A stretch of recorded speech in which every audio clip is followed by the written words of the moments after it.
Hej, cześć i czołem! Tym razem chcę Wam opowiedzieć o motocyklu, który ma bardzo złą renomę, a tak naprawdę ma bardzo dobrą renomę dla wszystkich tych, którzy chcą mieć najpotężniejszy, najwspanialszy, najszybszy, najmocniejszy i naj motocykl, który w naszym odczuciu okazuje się fajnym motocyklem, a na imię ma Diavel. Także drogi motocykl pod mostem, dzisiaj kręcimy, jest upał, chcemy być w cieniu, więc oglądajcie.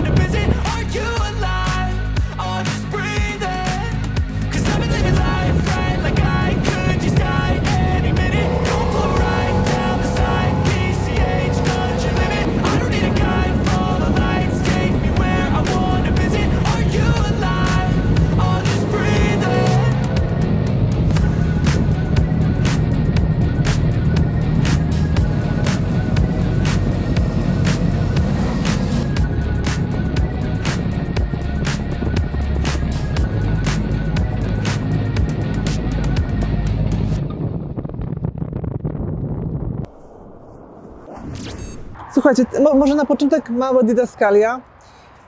Ja nie jeżdżę na zdrabkę, przyjechałam samochodem, przywiozłam cały sprzęt, Krzysztof przyjechał motocyklem, ja się chłodzę i wietrze wentyluję, bo jest naprawdę ogromny upał. I masz piękną fryzurę, którą szkoda kaskiem zepsuć, a do filmu jakby trzeba wyglądać. Ja nie muszę wyglądać do filmu, dlatego przyjechałem motocyklem i byłem ubrany, także ubrania mam schowane, także dla tych wszystkich hejterów i wspaniałych naszych oglądających, którzy koniecznie by chcieli... osób po prostu, tak. Hejterów nie ma. Słuchajcie, no każdy kanał musi mieć swojego hejtera, jakby nie miał hejtera, to by był słaby kanał. Dobra, to jest film o Diavelu, nie o nas. Dlaczego wzięliśmy ten motocykl? My w tym roku i w poprzednim w ogóle prawie nie robiliśmy motocykli nowych. Przede wszystkim dlatego, że w pierwszym sezonie się nim najeździliśmy. Braliśmy wszystkie nowe motocykle, testówki dla dziennikarzy, które w ogóle były Suzuki, Yamaha, Ducati, Moto Guzzi, Aprilia, wszystko co było na rynku, się wyjeździliśmy tym. I wiemy jak to jest, już się tym nasyciliśmy tymi emocjami.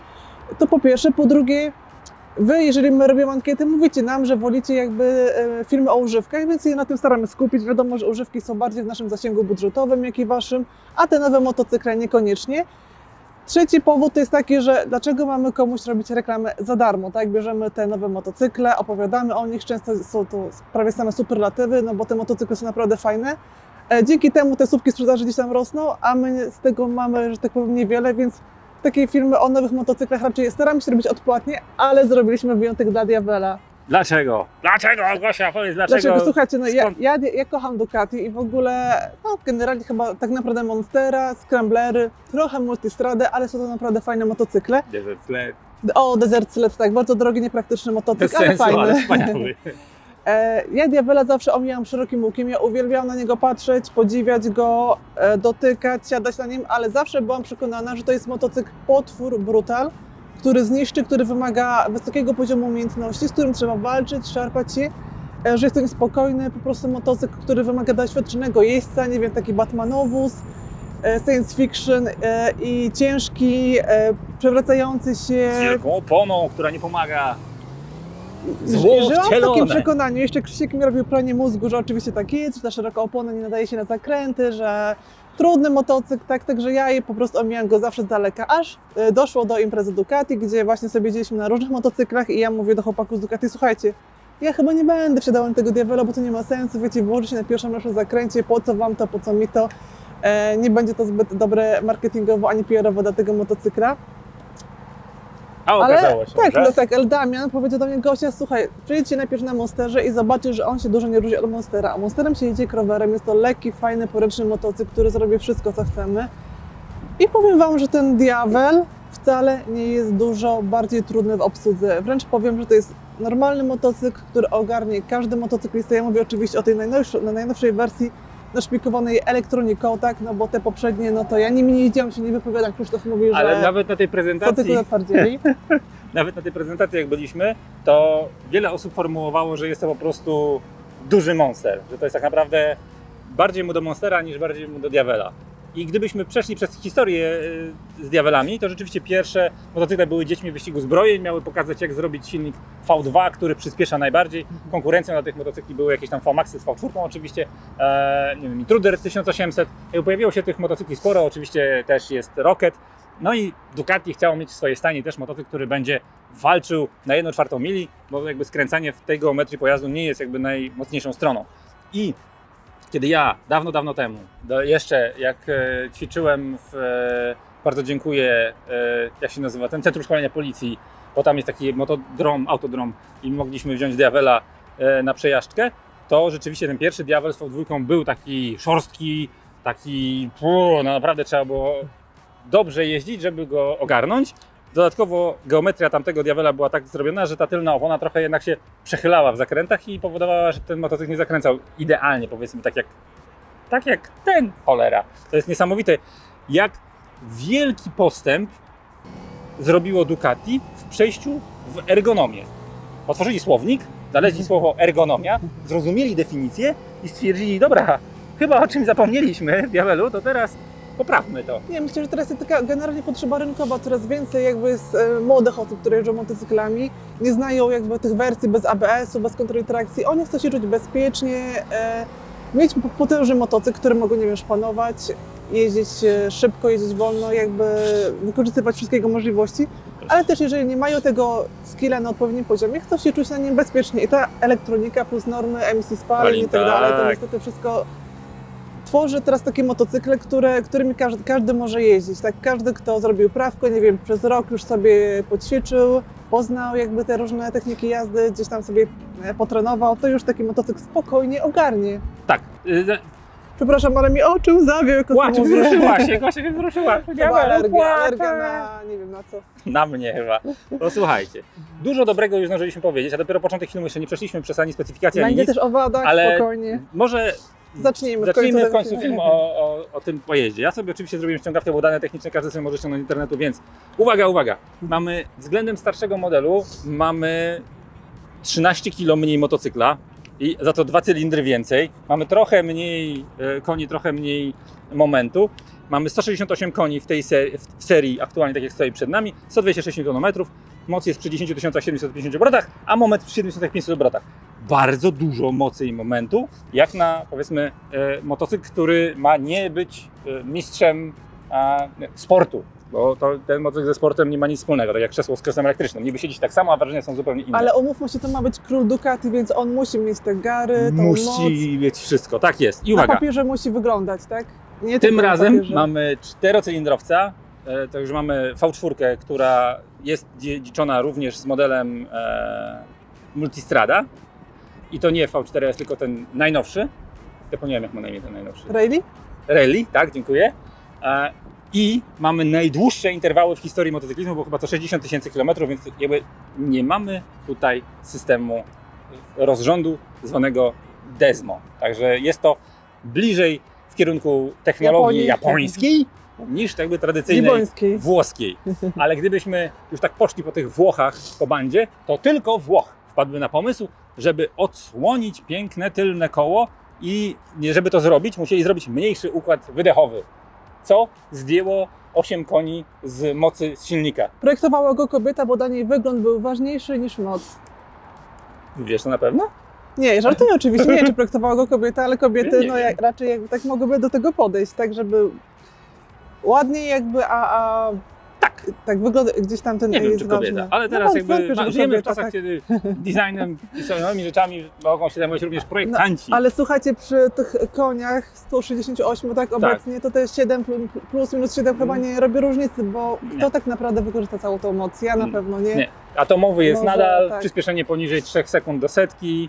Jest to mistrz prostej, prawdziwy, rzeczywiście król Ducati, jeżeli chodzi o generowanie emocji i przyjemność z jazdy, ale o tym za chwilę. Zastanawiam się, co mam tutaj jeszcze wypisane na swojej karteczce z danymi technicznymi. Z danymi technicznymi mogę Wam powiedzieć, że jeszcze mamy oczywiście 240 kP z tyłu, mamy quick shifter, który jest zarówno bliperem, jak i działa w górę i w dół. Co my tu jeszcze mamy? Moglibyśmy teraz zacząć rozmawiać o tym, jaka jest ergonomia, bo to jest to słowo, o którym wspomnieliśmy i my mamy po 1,80 m wzrostu, więc będziemy trochę spaczeni, ale myślę, że ponieważ siodełko jest 79 cm nad powierzchnią ziemi, to każdy, nawet mniejszy system poradzi. Tak, co mi się bardzo podoba, jeżeli chodzi o ergonomię, to jest to, jaki bak jest wyprofilowany w ogóle, jak to ta część motocykla, dlatego, że się po prostu w niego wklejamy. W 100% poprawna jazda, on wymusza tak trzymanie nóg poprawne, trzymanie jakby tego baku, tego motocykla. Jest to na nim prościzna i jest to bardzo wygodne na nim. Naprawdę czułam się bardzo w niego wklejona, jakby ten kształt tego baku i to, że moje nogi gdzieś tam się tutaj znajdują, sprawia, że jakby motocyklista z tym motocyklem tworzy taką jedną aerodynamiczną całość, moim zdaniem. Myślę, że znowu wrócę do pani projektantki Welpana projektanta, który jak wpadł na pomysł, żeby zaprojektować to tak, cała masa motocykla nawet wizualnie jest z przodu, a motocyklista jest jego dopełnieniem, bo wiele motocykli jest tak konstruowanych, że jest wymyślone bez jeźdźca i potem siadasz na takim motocyklu i wygląda to tak, jakbyś usiadł na czymś, coś dokleił, coś dokleił niepotrzebnego do niego, tak, coś mu się do czegoś tam przyczepiło. A tutaj jakby mamy spójność zarówno w bryle i on rzeczywiście bezapelacyjnie jest, można go kochać albo nienawidzić. Ja akurat bardzo lubię tą stylistykę i ona do mnie bardzo przemawia, ale nie da się go pomylić z żadnym innym motocyklem. Jest wyjątkowy. Dobra, ergonomia, proszę Panią. Dla mnie kierownica jest troszeczkę daleko, pomimo moich gibonowanych rączek przy pełnym zakręceniu na małej prędkości, kiedy dojeżdżamy do ogranicznika skrętu, on trochę jednak ciągnie za tą kierownicę. Z drugiej strony przy tak szerokiej kanapie i tak długiej kanapie możemy tą pozycję sobie dosyć mocno zmieniać, ale ta kanapa, pomimo tego, że jest taka piękna, śliczna, wyjątkowa i można się na niej przemieszczać, to na dłuższym dystansie jej miękkość powoduje to, że mój tyłek, a zrobiliśmy 300 km w ciągu jednego dnia, odczuł to dosyć boleśnie i uważam, że fajnie by było, gdyby ktoś chciał koniecznie Devela zabierać na dłuższe wyprawy, zmodyfikować sobie troszeczkę kanapę, bo przy wydatku 120 000 złotych myślę, że wydatek w kanapę nie powinien być jakoś szczególnie zabójczy. Tak, niestety jest drogo, no ale to Ducati, król Ducati, więc nie może być tanio. Co do ergonomii, ja mogłam się przyczepić trochę do kierunkowskazów. Dla mnie one nie były intuicyjne, gdzieś tam ich szukałam palcem podczas jazdy, ale ty jedziesz Ducatem na co dzień hipciem, więc gdzieś tam jesteś do tego przyzwyczajony. Si. I często nie mogłam wyłączyć kierunkowskazu, klikałam, żeby go wyłączyć, a nadal mi się świecił albo przełączał na drugi, więc kwestia pewnie przyzwyczajenia, ale Japonia raczej robi to lepiej. No, nie śmiem się nie zgodzić. W Hypermotardzie również zdarza mi się nie wyłączać kierunkowskazu, bo ten guzik działa średnio. Tutaj jest to zdecydowanie lepiej, jest to ładniejsza konsola, bardziej funkcjonalna, ale to, co jest jeszcze istotne o kierunkowskazach, już mówimy, że kierunkowskazy są dynamiczne i one tak ładnie sobie jeszcze tak pływają. Tak, pływają tak jak w Audi. No widać, że to Audi przecież, tak? Ta sama grupa. Tak, bardzo funkcjonalne lusterka, wszystko w nich widać, mają taki kształt ciekawy dosyć. I naprawdę widoczność w nich wspaniała, tak? W ogóle żadnych uwag. No tak, absolutnie uważam, że niewiele motocykli ma tak dobrze zaprojektowane lusterka. Pomimo tego, że są wielkie, nie szpecą motocykla, a dodatkowo dają funkcję, że wszystko w nich widać. Tak, ten motocykl dużo nie wibruje, więc też jakby nie ma takich zakłóceń spowodowanych drganiami różnymi. Jest ich mniej niż w takiej standardowej V2, powiedzmy, tak, na pewno. W rzędowej czwórce myślę, że nikt nie zauważy, że tam coś wibruje, co? Gdzie wibruje? O czym mówicie, dokładnie. Dobra. Jeżeli chodzi o długi rollgas, jest tak długi rollgas. Tak, ten gaz nie reaguje gwałtownie, można go sobie ustawić oczywiście przez tryby, bo o elektronice też będziemy mówić i oddawanie tej mocy nie ma przejścia takiego gwałtownego z braku gazu na gaz i odkręcając gaz ma się poczucie pełnej kontroli, bo on jest bardzo długi. To jest też fajne, nie wiem czy to jest w temacie ergonomii, ale jakby jak najbardziej jest to super rzecz dla osoby, która się nie czuje pewnie. Ale pozycja na tym motocyklu ma jeszcze jedną zasadniczą, nietypową cechę.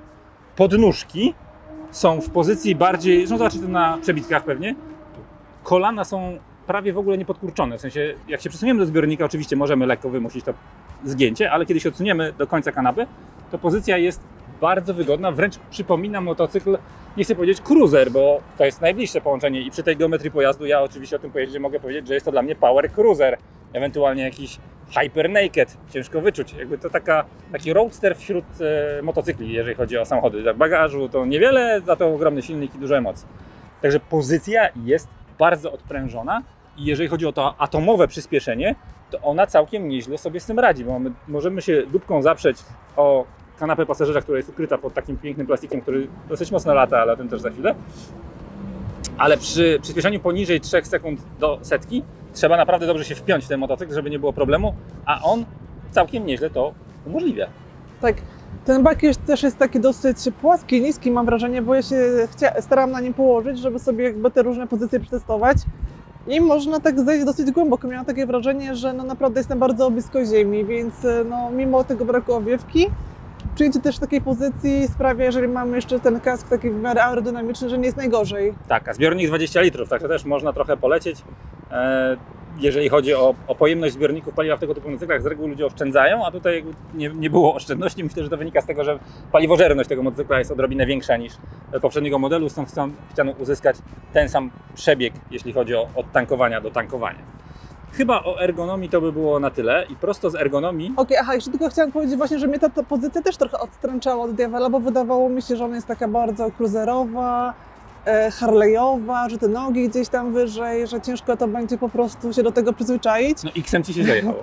X-em z nogami do przodu źle, ale takie czułam, że to też jest tylko kwestia przyzwyczajenia, no bo jak już tak trochę się wjeździłam w ten motocykl, to było to całkiem ciekawe doznanie. A tutaj się też często łapałam, że tymi nogami niżej szukałam jakby tych podnóżków, dopiero podnosiłam je i je znajdowałam gdzieś, więc naprawdę ciekawa pozycja, ale nie jest taka, że jest trudna i uniemożliwia precyzyjne manewrowanie na przykład na niskich prędkościach, czego się obawiałam na przykład na tej geometrii. Tutaj nie ma problemu, to jest motocykl, który świetnie jeździ powoli, a jakby Tak. motocykle, które są power cruiserami czy power nakedami, z reguły powoli jeżdżą słabo, bo się Tak, nie to właśnie są może super tak, wyważone. przejdziemy do takiej właściwości jezdnych, Tak. tak?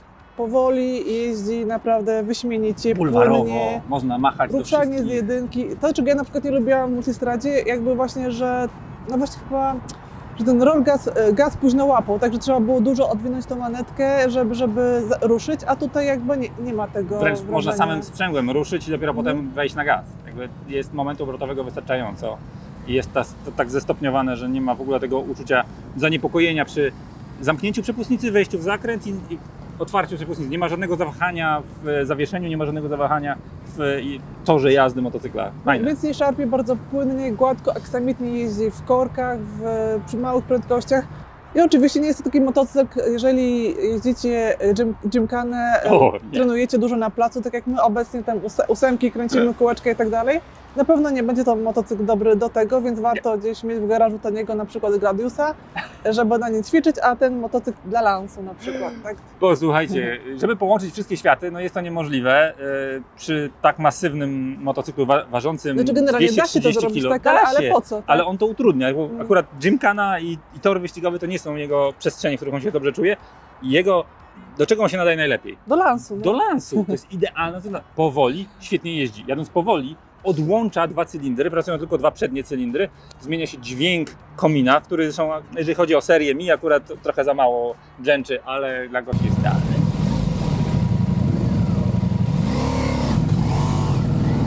Ładnie wygląda, to jest najważniejsze. Dobrze. Na tych dwóch cylindrach mniej chce nas spalić, ale o wadach będziemy mówić za chwilę. I przejście z tej pracy na dwóch cylindrach na pracę na 4 cylindrach też odbywa się bardzo płynnie, nie ma żadnego zawahania, nie ma, nawet gdybyśmy nie wiedzieli o tym. Gdybym nie wiedziała o tym, to bym nie wyczuła tego, nie? Kompletnie nie wyczuwałem. Znaczy teraz też nie wyczułam tego, pomimo że wiem o tym. Dobrze. Zawieszenie to jest kolejny element, który można było podpiąć już przechodząc gładko z ergonomii do tego, jak się czujemy podczas jazdy tym motocyklem. I no ale jeszcze zaskoczenie. wracając może do oddawania mocy, bo tego wszystkiego, to pomimo tego, że on jeździ płynnie, że może być potunek baranek, to jak się już odkręci tą manetę, no to jest po prostu wspaniałe uczucie, on tak przyspiesza, tak leci do przodu, no jakby daje takie poczucie takiego komfortu, bezpieczeństwa, tak jak w luksusowym samochodzie, tak, że jedziesz 180, patrzysz na zegar i mówisz, kurczę, niemożliwe. Myślałam, że mam 100 na liczniku, bo po prostu nie odczuwasz tej prędkości i pomimo tego, że to jest taki duży naked, i nie ma owiewek, tak, które nas chronią przed wiatrem, jednak czujemy ten cały opór powietrza, to jednak ta jego budowa, geometria, płynność właśnie tej jazdy i ta moc i ten silnik czterocylindrowy sprawiają, że nie odczuwa się tak bardzo tej prędkości, więc to jest idealny motocykl, jeżeli chcecie zebrać sporo punktów, jeżeli chodzi o mandaty. Odczucia z jazdy to oczywiście silnik, emocje i to, jak się na nim czujemy, a to uczucie bierze się z zawieszenia. Ponieważ zawieszenie przykleja motocykl do ziemi i w sytuacjach, które mogłyby wywołać jakiś stres, zawahanie, uślizg, to zawieszenie musi przejąć na siebie. I w tym motocyklu zawieszenie jest równie zaskakujące jak cała reszta. To jest przerażająco dobre. Znaczy takie, chciałabym to nazwać precyzyjne, może to nie pasuje do zawieszenia, ale czy dziury, czy twarda nawierzchnia, czy jakaś luźna, to on sobie świetnie na każdej radzi i można tutaj je w pełni regulować, ale te fabryczne ustawienia jest naprawdę, optymalne. kurczę, dają radę, bo my się zamienialiśmy, jeździliśmy Gladiusem, Diavelem i tak jak Gladius po prostu Skakał wręcz momentami. skakał tak na takim falowanym asfalcie, to ten po prostu sunął przez niego i nie czuło się jakby tych wrażeń. Tak jak Gladiusa już wyrzucało z siodo, tak trzeba się było mocno trzymać nogami, więc naprawdę, nie wiem, niższy motocykl, to zawieszenie jakby, ta cała bryła, geometria sprawiają, że to wszystko tworzy bardzo fajną, spójną całość. Tak.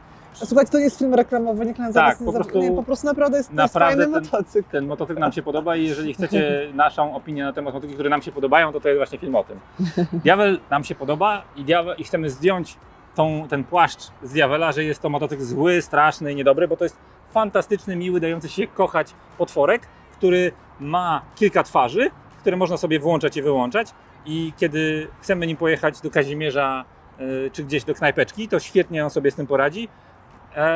I jest wiele komponentów w nim, które jakby łączą się w tą jedną spójną, fantastyczną całość. I jednym z nich właśnie jest to zawieszenie, które pomimo tego, że można je wyregulować, to ja nie wiem, czy bym podniósł w pierwszym roku eksploatacji rękę na to zawieszenie. Musiałbym chcieć pojechać na tor i wtedy pewnie bym je utwardził, albo jeżeli bym go zapakował jakimiś kuframi, to musiałbym zastanowić się, jak to zawieszenie ustawić, żeby jego geometrię nie zepsuć, bo optymalnie jest ustawiony dla mnie, jeżeli chodzi o moje umiejętności jazdy. Zarówno kiedy wchodzimy w ciasny zakręt, kiedy chcemy go przychylić, kiedy chcemy odkręcić gaz, to nawet się nie zapalają kontrolki za szybko na tym pięknym, kolorowym wyświetlaczu, zanim on straci przyczepność, a nawet jak straci tą przyczepność, to też nie robi tego w taki brutalny sposób, że zaczyna tobą miotać jak szatan po drodze, tylko zapala się kontrolka i prostuje cię motocykl i tyle, jest po temacie. Właśnie, bardzo przyjemnie też się robi na nim zakręty, wszelkiego rodzaju łuki, ciasne zakręty. No w trakcie jazdy wydaje się bardzo lekki, bardzo zwinny, bardzo skrętny. Ja nie jeździłam też na limicie, ja na żadnym motocyklu nie jeżdżę na limicie, ale jeżeli chodzi o moje umiejętności, które są na jakimś tam dosyć niskim poziomie, to on mi wystarcza i też jakby są motocykle, których ja się boję w zakrętach, mocniej gdzieś tam składać, przechylać, bo nie wiem, są jakieś takie nerwowe albo mam wrażenia jakieś dziwne w głowie. Na nim miałam jakby takie 100% zaufanie i bardzo dobrze się w nim czułam na zakrętach. Myślę, że jakby tutaj znowu poszedłbym w kierunku geometrii i monowahacza, no bo jakby rzeczywiście król Ducati musi mieć monowahacz i jego konstrukcja przy tak szerokiej oponie zakłada, że opona skręca do pewnego momentu całkiem normalnie i jest takie uczucie rzeczywiście bardzo mocnego przyklejenia ze względu na bardzo dobre zawieszenie, a w pewnym momencie stawia już opór. W sensie on dochodzi do takiego punktu w zakręcie, gdzie już jest i każdy następny ruch będzie wymagał od Ciebie świadomego przeciwskrętu, i wtedy będziesz wchodził na rant opony. My do rantu opony właściwie prawie nie dojechaliśmy. Także jechaliśmy po mieście i jechaliśmy w trasie, więc uważam, że schodzenie do końca opony nie ma sensu w takich sytuacjach, ale nawet przy dynamicznej jeździe nie było momentu zawahania, nie było momentu, w którym to zawieszenie chciało odpuścić albo koło chciało się odkleić od nawierzchni. Przerwa na smarkanie. Dobrze, może teraz od przyspieszenia przejdziemy płynnie do hamowania. Mnie te hamulce bardzo zaskoczyły, Ciebie chyba też, bo bardzo są... Nie, nawet 2 razy. Zero-jedynkowe, mocne jak żyleta, jeżeli chodzi o przedni hamulec. Natomiast nożny jest taki bardzo płynny i responsywny. Co to daje? No to, że ten motocykl po prostu można zatrzymać w każdym momencie i prawie, że nie wiem, z miejsca ma bardzo krótką moim zdaniem drogę hamowania. Nie mierzyliśmy tego, nie porównywaliśmy, ale samo naciśnięcie klamki hamulca od razu daje jego reakcję, gwałtowną dosyć, jeżeli chodzi o mnie, bo jestem przyzwyczajona do Gladiusa, który ja tam muszę cisnąć, żeby on dobrze zahamował. I to, na czym można się przejechać na tym motocyklu, to właśnie jazda miejska, jazda w korku tylko na ręcznym hamulcu. Jeżeli będziecie jechali gdzieś, manewrowali na skręconej kierownicy, lekko przyciśnięcie nawet tą klamkę, on od razu zahamuje, od razu się możecie wyglebić, dlatego ważna jest technika jazdy, tak żeby jednak w mieście używać tego nożnego hamulca, który stabilizuje motocykl i pozwala nam te wszystkie manewry na niskich prędkościach na hamulcu wykonywać stabilnie. Tak jest. Tylny hamulec nie wpływa na kierownicę, a przedni od razu będziecie mieli uderzenie w kierownicę od przedniego hamulca, więc Gosia absolutnie ma rację i słuchajcie się, Gosia bardzo mądrze mówi. Ale wracając do mojego, ja się 2 razy dałem zaskoczyć Diavelowi, jeżeli chodzi o hamowanie. Pierwsze było takie, że rzeczywiście hamulce są nie tak jak w sportowym motocyklu, czyli mamy pierwszy krótki skok i potem gwałtowny przyrost mocy. Zresztą Gosia jakby tak to odbiera, ale jakby powiedzmy, że przy Gladiusie... Ja tak, na sportowych motocyklach tak, jakby nie mam porównania. ale jeździ ten motocykl, że hamuje ten motocykl w ten sposób, że ten progres hamowania jest liniowy, że od momentu naciśnięcia klamki rzeczywiście zawieszenie już się kurczy i ono jest dosyć mocno, jak to ładnie powiedzieć, Skompresowane? Szybko się kompresuje i dochodzi do punktu, kiedy zaczynamy realnie hamować. W sensie tak jakby bardzo duży progres następował. I każdy ruch, każdy milimetr zamknięcia klamki powoduje dosyć duży przyrost siły hamowania do momentu, kiedy zapalają się kontrolki. On ma cornering ABS, także nawet w zakręcie jesteśmy w stanie dosyć mocno hamować. I uwaga, tu moje zaskoczenie drugie było takie, kiedy ruszając spod świateł pozwoliłem sobie na pewną nonszalancję i ruszyłem bardzo szybko i dojechałem do następnych świateł nagle i chciałem tam zahamować. I wtedy wolnąłem heble wszystkie i okazało się, że motocykl wykonuje wszystkie moje polecenia zgodnie z planem, nie ma żadnego wężykowania, jadę dalej prosto, tylko nie wytracam tej prędkości tak szybko jak na sportowym motocyklu. Masa tego motocykla i jego ogromne przyspieszenie potrafi niestety nas, znaczy mnie zaskoczyło, oszukał mnie ten motocykl. Nie da się go zatrzymać tak gwałtownie jak hypermotarda czy sportowego motocykla ze względu na masę. Natomiast jeżeli chodzi o taką normalną jazdę, to te hamulce są absolutnie wystarczające do tego, żeby sobie świetnie radzić z tym motocyklem i jestem mile zaskoczony, że znaczy jeżdżąc generalnie cruiserami, bo to jest grupa motocykli, którą ja lubię, żaden z nich nie miał tak dobrych hamulców, żaden z nich nie miał tak dobrego zawieszenia, więc jeżeli jest w tobie gen cruiserowca i wyrosłeś już z czyszczenia garów i chromowanych elementów, a chciałbyś mieć atomowy sprzęt w domu, to jakby zapraszam serdecznie na jazdę testową, będziesz mile zaskoczony.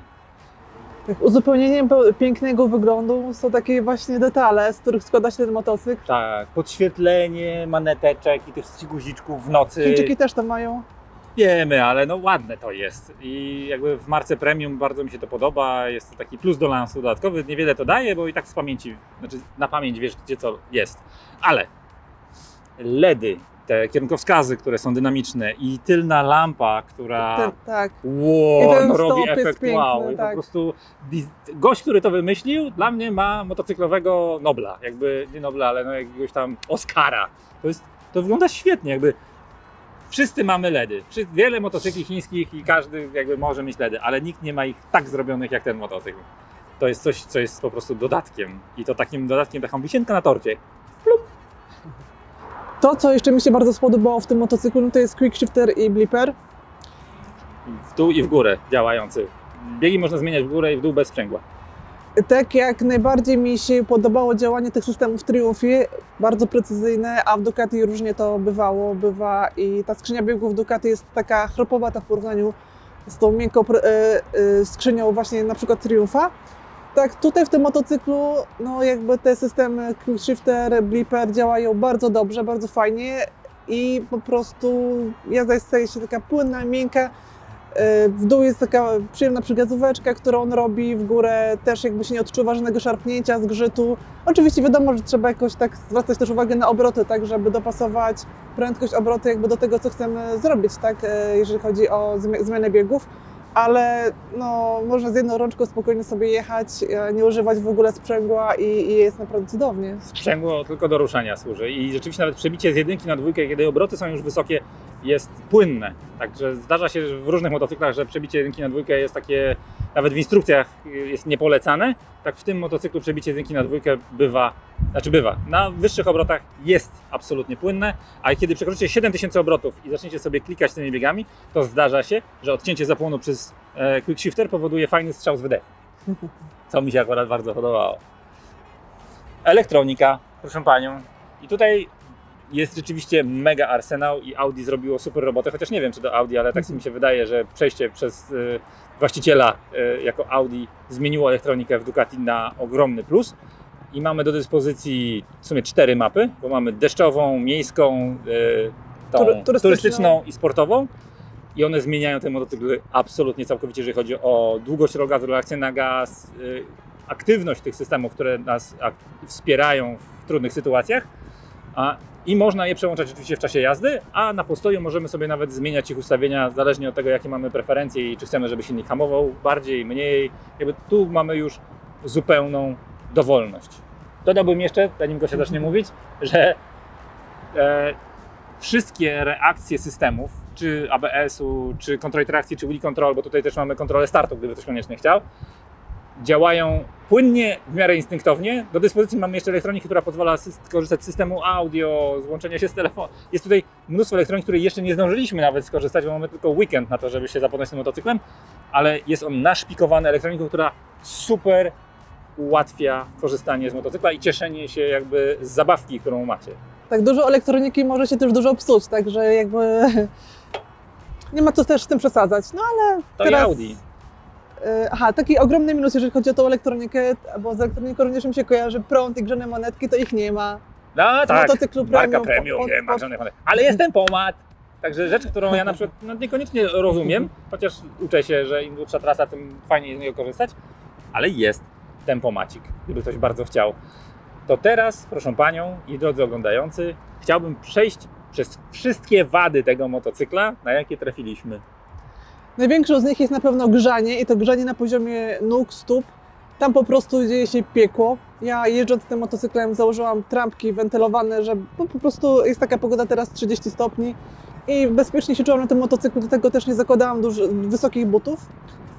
Ale po prostu ja nie czułam w ogóle tam wentylacji. Tam po prostu było piekło, gorąco, smażania. Myślę, że gdybym sobie kiełbasę dosadziła do tych butów, to by była pięknie upieczona i mogłabym od razu sobie smażyć grilla podczas jazdy. Także niemiłosiernie grzeje ten motocykl, ale duże silniki to nie tylko taka wada, wydaje mi się, że Włochów, bo MT-10 też grzeje. Też grzeje w nóżki. Są grupy motocykli, które jeżeli to są takie tak zwane, jak ja je nazwałem, Winter Soldier, to jest zimowy wojownik. Jakbyście koniecznie chcieli jesienią jeździć, to jest po co ci grzane monetki, jak masz żadne nóżki? Nie ma problemu. A myślę sobie, że gdyby ten silnik miał nieodłączane tylne cylindry, to byłby jeszcze gorzej.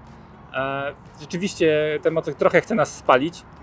Jeżeli chodzi o jazdę w korkach, jest to najbardziej odczuwalne, bo kiedy jedziemy na jakiejś, powiedzmy, prędkości, znaczy kiedy korzystamy z prędkościomierza w większym zakresie, to problem znika kompletnie, ale przejażdżki bulwarowe przez miasto, zwłaszcza dla miłośników jazdy w krótkich spodenkach, będą złe i może się okazać, że rzeczywiście ubieranie się w wysokie buty i spodnie nie będzie kwestią tego, że się rozebrać, tylko proszę pana, ja będę diawelem jechał, to ja się muszę trochę ubrać, bo tam jest ciepło. Włosy spali. Jeżeli ktoś chce się pozbyć włosów na nogach, to nie musi chodzić na laser, wystarczy się przyjechać diawelem. Dobra, to uwaga. Druga wada, którą ja odkryłem i nie wiem, czy jest to wada tego egzemplarza, czy jest to wada generalnie przy montażu, czy po prostu tak jest i ten... Bo gdyby tak było na stałe, to myślę, że pasażerka w tym motocyklu, która zresztą miałaby do dyspozycji podnóżki, które też dają dosyć duży kąt, to jakby może przeżywać to bardziej. Tak, no to wygląda jak taki coś taniego, tak przyczepionego po prostu klejem, który już zaczyna puszczać. No nie wygląda to dobrze i nawet tak trochę jest odpychające, bym powiedział. Trzecia wada? Wygląda dobrze, dobra, bo ten tyłeczek jest piękny, Okay, mi się bardzo podoba, ale już jakby tutaj jego funkcjonalność, no i... Może ktoś tu kręcił przy tym, może Andrzej ze świata motocykli. Pozdrawiamy Andrzeja. Nie szedłbym w tą stronę. Dobra. Trzecia wada, którą ja znalazłem, to są wszędobylkie trytytki i kable na wierzchu i to tak, no to generalnie jest śliczny. Jego bryła z tej odległości, jak go oglądacie teraz na takim szerokim kadrze, to jest najładniejszy, dla mnie jest to jeden z najładniejszych motocykli na świecie. Dla mnie też. Ale osłony silnika są z plastiku, to wszystko to są plastiki. To wszystko są plastiki. Plastik na plastik, który ukrywa pod spodem plastik, po to, żeby wszystko było ładne. Ale pomimo tego bardzo duża ilość kabli, przewodów, elektryki jest kompletnie na wierzchu, spięta trytytką lub bardzo ładną, estetyczną gumeczką. I to wygląda tak z metra, to już tak średnio, a z pół metra to już bardzo źle. No ale trytytki są tanie w eksploatacji, tak jak ci jakaś urwie, to szybko ją wymieniasz. Zabierz ze sobą pakiet trytytek, zestaw naprawczy, WD-40 i na koniec świata, tak. Na koniec świata można jechać. Zestaw naprawczy do Diavela, zestaw trytytek. Ale to do Ducati, ja też jestem Ducatisti, także w Hypermotardzie też dużo rzeczy jest na trytytkę. Takie życie, no, fabrycznie. Skoro jesteśmy przy wodach, tutaj jeżeli chodzi o smarowanie łańcucha, ja tego nigdy nie robię w motocyklach, ale tu Krzysztof zauważył, ale masz motocykl z łańcuchem. A nie wiem, jakiś zawsze jest sam smarowany. Autosmarowanie. Ja jestem szkotoiler, taki, tylko kiltu nie mam. Taki szkot, który smaruje łańcuch. Dobra. Inżynier, który projektował wydech, miał super trudne zadanie. Zmieścić komin, katalizator i całą tą resztę w bardzo małej przestrzeni, plus nie zasłaniać tylnego koła. I oczywiście musiał coś zasłonić, więc zasłonił łańcuch, zasłonił. Smarując łańcuch, macie po drugiej stronie na bardzo dużym dystansie część wydechu. I jeżeli nie traficie w łańcuch swoim smarem do smarowania łańcucha, to wszyscy w okolicy będą wiedzieć, że właśnie posmarowaliście łańcuch, bo będzie jechać w chmurze palonego oleju. W sensie tego, to naprawdę dostaliśmy motocykl z Liberty w momencie, kiedy był tuż po smarowaniu łańcucha i jechał w chmurze dymu i było czuć spalonym olejem. Po czym ja podszedłem do człowieka od Ducati i mówię mu, ty, a dlaczego on tak dymi? No bo łańcuch ktoś smarował. Okej. Także zwróćcie uwagę, jak będziecie kiedyś mieli Diavela, albo że będzie on kopcił, to wcale nie znaczy, że coś się w nim zepsuło. Po prostu ma dobrze nasmarowany łańcuch. Albo jak zobaczycie motocyklistę, który jedzie na kopcącym się motocyklu, to niekoniecznie będzie zepsuty, tak? Może to być właśnie Diavel. To nie uszczekamy go być, to Diavel. A jaką jeszcze wadę możemy poza ceną? Bo rzeczywiście motocykl jest troszkę za drogi, ale 120 000 przynajmniej trzeba mieć, myślę, że nawet więcej. Ale no, jeżeli chcecie mieć trochę akcesoriów. Jeśli chodzi o to, ile motocykla za 120 000 dostajecie króla Ducati i faktycznie, jeżeli chodzi o poziom lansu i plusy do przejazdów po mieście, naprawdę są ogromne. Karki trzeszczą, ludzie się odwracają. Jeżeli chcecie ten efekt uzyskać, to niezależnie od tego, z jakim motocyklem będziecie jechać w parze, wjedziecie do miasta i może się okazać, że wszyscy faceci w okolicy są przy was. Mi to akurat nie przeszkadza. Dziewczyny, właśnie apel do Was, jeżeli Wam się ten motocykl przyjeżdża, weźcie go na jazdę testową, bo naprawdę nie jest to żaden potwór, zabijaka, brutal. Jest to motocykl, który potrafi płynnie jeździć fajnie, miękko. Jeżeli lubicie taką jazdę, na pewno on Wam to da. A jeżeli chcecie w kompleksy wrzucić panów na sportowych litrach, to zostawcie się na światłach lub na jakiejś dłuższej prostej. Zostawcie ich z tyłu w kłębach spalonego paliwa i opony i jakby to na pewno sprawi Wam to dużo radości. Jest to motocykl świetny dla osoby, która ma już przynajmniej jeden motocykl za sobą przejechany, jakąś tam powiedzmy 600, jakieś tam dane prawo jazdy, już tam w miarę ogarnia i naprawdę jestem gotów polecić ten motocykl osobie, która przynajmniej no nie jest super początkująca, ale ma już wielką chęć na taki motocykl, bo mieliśmy niedawno jazdę, możliwość przejechania się motocyklem MT-10, który ma bardzo na papierze powiedzmy podobne właściwości, jeżeli chodzi o silnik i energię i tamten motocykl jest raczej dla osoby bardziej zaawansowanej, bardziej kusi, jeżeli chodzi o zakręcanie i wymaga trochę więcej umiejętności. Tutaj to naprawdę jest pełna nonszalancja, elegancja. No właśnie nie wiem, czy Ducati sobie nie strzeliło trochę w kolano, jakby tym złagodzeniem tego Diavela, bo to już nie jest taki potwór, Nie gdzie jest. to dla prawdziwych motocyklistów, tylko to jest taki motocykl już dla wszystkich. Włosami na klacie. Dla wszystkich, którzy mają kasę oczywiście. Tak, tutaj bariera jest finansowa bariera. Więc jeżeli chcesz być twardzielem, no to już na nikim nie zrobisz wrażenia jeżdżąc na Diavelu, bo Nikt pojedzie tego na nie nim. wie, no jakby... Ale Znaczy, dobra. my tam to mówimy teraz po cichu, jak zobaczycie gościa na Diavelu, to znaczy, że facet niekoniecznie musi być mistrzem świata zakrętów, O, dzięki.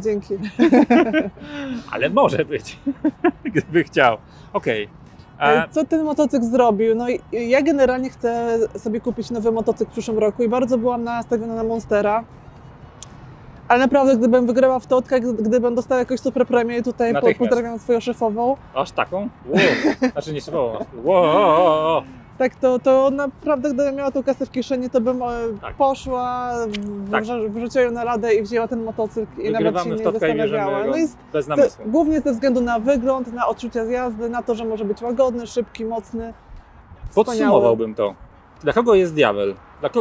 Poza hajsem, gdyby hajs nie stanowił w ogóle bariery. Diavel jest motocyklem dla osoby, która chce być nietuzinkowa, to na pewno, bo Nie motocykl jest wyjątkowy. Która nie szuka pragmatyzmu, praktyczności w W motocyklu. ogóle, tak. Uzasadnienia ekonomicznego również dla swoich wydatków. Ale chce się cieszyć z jazdy. Chce mieć to coś, czego nie mają inne motocykle, gdzie właśnie tej pragmatyczności jest trochę, gdzie tej praktyczności jest dużo. Gdybyście kupując samochód, oglądacie sobie samochody, które są właśnie roadsterami, gdzie bagażnika nie ma, jest tylko duży silnik, 2 fotele i czysta, bezkompromisowa przyjemność z odczuwania każdego przejechanego centymetra, to taki właśnie jest Diavel. Diavel daje Wam połączenie bezpośrednio z tym, co Was otacza, z tym, po czym jedziecie i z bananem na twarzy, który dowieziecie w każde miejsce absolutnie. Tak, jeżeli są dziewczyny, które mają problemy z zimnymi stopami, również idealny motocykl, żeby tutaj rozgrać te dolne partie ciała. Nie ma róży bez kolców, nie ma motocykli bez wad.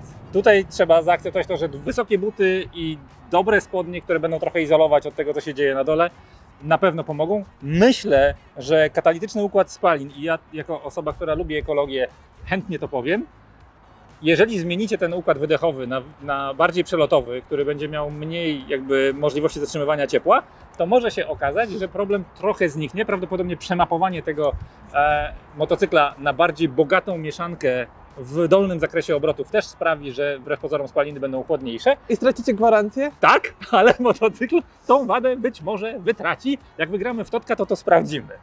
Także podajcie numery, jeżeli macie jakieś cynki, jeżeli nie, to trudno. Numery możecie podawać w komentarzach do Totka, będziemy grać. Okej, ten przydługi film dobiega już końca. Tak, no jest... Rozstajemy się. Ale wiecie, co jest fajne właśnie, że w tym motocyklu, tylko dopowiem, że już my jeździmy właśnie ten 4. czy tam 5. sezon razem i Tak. testujemy te wszystkie nowe motocykle. Już nas naprawdę coraz mniej tych motocykli kręci, już wybrzydzamy, że tak powiem, O, już tym nie, jesteśmy tamtym nie i spaczeni tak dalej. już, tak. A potem sami pobiegliśmy, żeby nam dali. Tak, jak Także normalnie nie dziękujemy. biegamy po motocykle, tylko dzwonią do nas ludzie, bylibyście tutaj. A my nie, O nie, to co nam to? To będzie oglądał. To po tego przytuptaliśmy i mówimy, weźcie chłopaki, dajcie nam, nie mamy rada testy. I dali. I nie żałujemy. Świetny motocykl, fantastyczna maszyna. Szkoda, że taka droga. Szkoda, że taka droga, tak. Także patroni nasi, pozdrawiamy Was Bardzo czule. dziękujemy. I kończymy ten film. Pa, pa, do Pa, zobaczenia. pa, hej.